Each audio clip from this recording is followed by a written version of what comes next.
வரைக்கும் எத்தனையோ case deal பண்ணிருக்கேன். But this is something peculiar.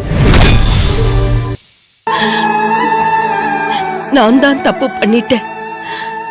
அந்தஸ்து கௌரவம் சொல்லி நான் தான் என் மகனோட வாழ்க்கையை கெடுக்க பார்த்தேன். அது இப்பதாம்மா எனக்கு புரியுது. இல்லங்க,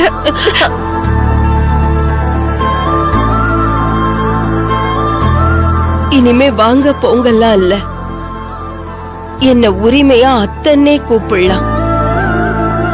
அந்த அனுமதிய நான் செஞ்ச பாவத்துக்கு பரிகாரமா தரேன்.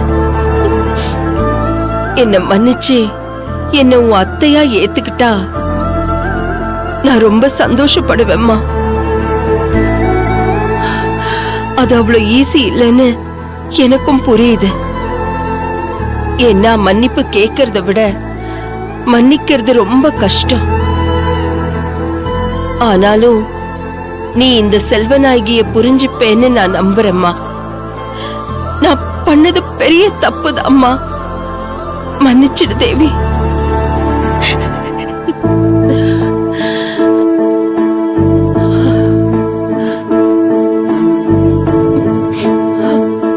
அத்தை,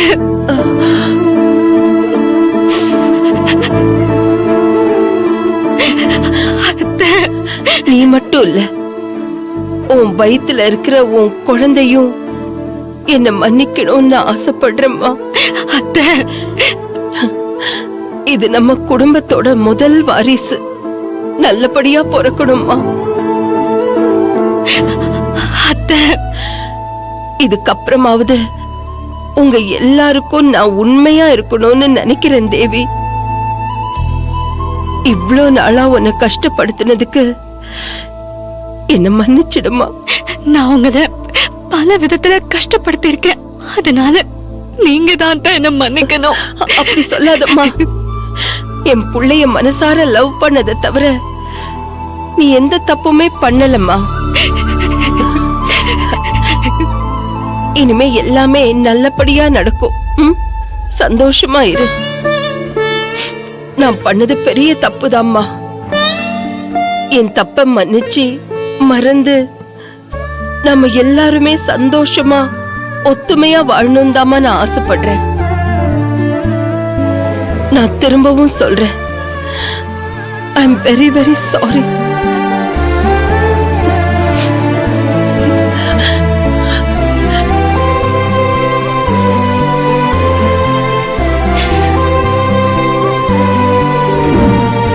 அக்கா, சீக்கிரம் வா, ஒரு விஷயம் பேசணும். வா, சீக்கிரம் வா. இங்க பாரு. ஹே, ரூம்ல அர்ஜுன் இல்லையா? அவர் அபிமாமா கூட ஏதோ டிஸ்கஷன்ல இருக்காரு. வர்றதுக்கு லேட் ஆகும். சாரிக்கா. திடீர்னு செல்வநாயகி அத்தை வந்து உன் கையை பிடிச்சு இழுத்துட்டு போவாங்கன்னு நான் கொஞ்சம் கூட எதிர்பார்க்கலக்கா. எப்படி தடுக்கிறதுன்னு அதுவும் எனக்கு புரியல. எனக்கும் நடந்தது எதையுமே நம்ப முடியலடி. எல்லாமே ஒரு கனவு போல இருக்கு. என்னாச்சு? உன்னை தனியா அதுவும் வெளியே கூட்டிட்டு போயிட்டு அப்படி என்ன ரகசியம் பேசினாங்க? என்கிட்ட அவங்க மன்னிப்பு கேட்டாங்கடி. என்னது? என்ன சொன்ன? நடந்த எல்லா சம்பவத்துக்கும் என்கிட்ட அவங்க மன்னிப்பு கேட்டாங்க. என்ன உளற? செல்வநாயகி அத்தையாவது யார்கிட்டயாவது மன்னிப்பு கேக்குறதாவது? உண்மைய சொல்லுக்கா. சத்தியமா அவங்க என்கிட்ட மன்னிப்பு கேட்டாங்க. என்ன கொல்ல துரத்துன சம்பவத்துல இருந்து இன்னைக்கு வரைக்கும் என்ன தப்பா நடத்தினதுக்காக எல்லாத்துக்கும் அவங்க என்கிட்ட மன்னிப்பு கேட்டாங்க. அப்புறம் என்ன அவங்க மன்னிச்சிட்டதாவும் சொன்னாங்க. அத்தேன்னு தடவை சொல்ல சொன்னாங்க. இனிமே அந்த உரிமையை எனக்கு கொடுக்கறதாவும் சொன்னாங்க. இது அவங்க எனக்கும் என் குழந்தைக்கும் செஞ்ச பாவத்துக்கு பரிகாரம்னு சொன்னாங்க. என்னோட வயித்துல கை வச்சு என் குழந்தைய உணர்ந்தாங்க. நீ மட்டும் இல்ல, உன் வயித்துல வளர்ற குழந்தையும் என்ன மன்னிக்கணும்னு சொன்னாங்க. என்ன பேசிட்டு இருக்க நீ? செல்வநாயகி அத்தை உன்கிட்ட உளர்ந்தாங்களா? இல்ல இப்ப நீ என்கிட்ட உளறிட்டு இருக்கியா?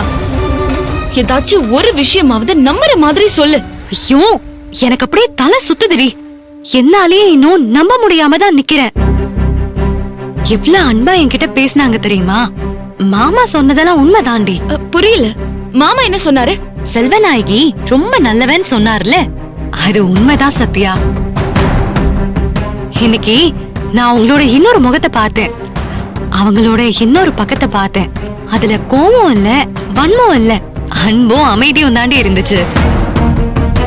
ஒருவேளை இதுதான் உண்மையான செல்வநாயகியோ? நீ ஏதாவது வசியத்துல சிக்கிருக்கியா? இல்ல செல்வநாயகியத்தை ஏதாவது மந்திரிச்சு விட்டுருக்காங்களா? என்னக்கா? சொல்லு. சத்யா வலிக்குது. பின்ன அவங்கள போய் நீ நம்புற? மன்னிப்பு கேட்டாங்கடி. அப்ப அது எல்லாமே நடிப்பு. இங்க பாரு, எந்த காலத்திலயும் அவங்களோட அகங்காரம், திமிரு, பழி வாங்குற குணம் அது மாறவே மாறாது. அவங்க பணத்துக்காக, பதவிக்காக, அதிகாரத்துக்காக, பரம்பரை அந்தஸ்துக்காக என்ன வேணாலும் செய்வாங்க, என்ன லெவலுக்கு வேணாலும் போவாங்க.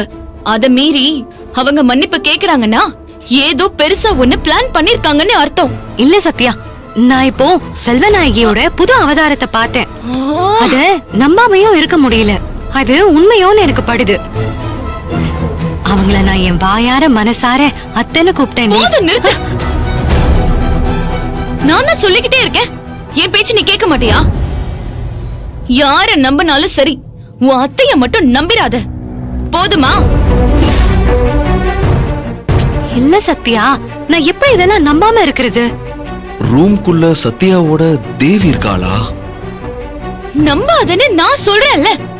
எந்த காலத்திலயும் எந்த காரணத்தை கொண்டும் அவங்கள நீ நம்பவே கூடாது. இத நான் சொல்றேன், நல்லா மனசுல பதிய வச்சுக்கோ. இப்படிதான் அந்த சத்யா என் தேவிய ஆட்டி படைக்கிறாளா? அவ சொல்றத செய்ய சொல்லி மிரட்டி பணிய வைக்கிறா. தேவி நல்லவதான், பாவம் அப்பாவி இந்த சத்யா தான் அவளை கெடுக்கிறா. இன்னைக்குதான் இது எனக்கு புரியுது. இவள எனக்கு செல்வநாயகி அத்தைய பத்தி நல்லா தெரியும்.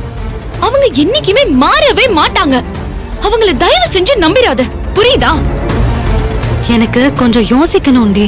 ராத்திரி பூரா வேணாலும் யோசி, ஆனா காலையில நான் சொல்றதுதான் நீ நம்பணும். உன் அத்தைய நீ நம்ப கூடாது.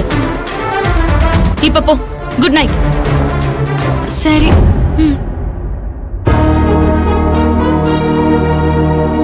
செல்வநாயகி மன்னிப்பு கேட்டாங்களாம், இவன் நம்பிட்டாளாம்.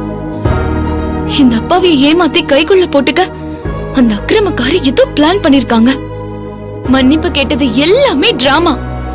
அக்காவை சாகடிக்க செல்வநாயகி தன்னோட நிறத்தை மாத்த ஆரம்பிச்சிட்டாங்க.